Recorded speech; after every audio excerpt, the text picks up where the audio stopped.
এবার পাল্টা মার দিতে তৈরি ইরান। তাই ইরানের আবু মাহাদি মিসাইলের ভয়ে ডোনাল্ড ট্রাম্পের বিশাল আর্মাডা ইরান হামলা টামলা ভুলে এবার ঘরে পালাতে ব্যস্ত হয়ে উঠেছে।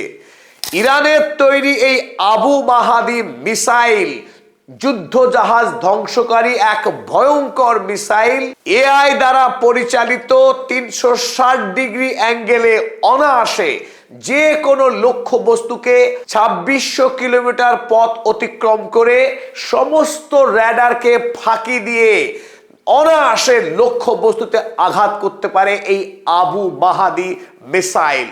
যে মিসাইলকে সাগরের গভীর থেকে, সাবমেরিনের লঞ্চ প্যাড থেকে ছুড়ে দিয়ে সমুদ্রের তলা থেকেই আব্রাহাম লিঙ্কনের মতো যুদ্ধ জাহাজকে নিমেষে ডুবিয়ে দিতে পারে এই আবু মাহাদি মিসাইল।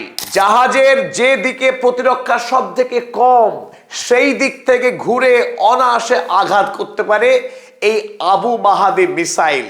এই মিসাইলকে ইরানের নৌসেনারা 3 তারিখে কুচকাওয়াজের সময় যখন উৎক্ষেপণ করে, আর তাই দেখে আমেরিকার নৌসেনারা লেজ গুটিয়ে ব্যাবা ম্যামা করে এবার ঘরে পালাতে ব্যস্ত হয়ে উঠেছে আবু মাহাদির ভয়ে।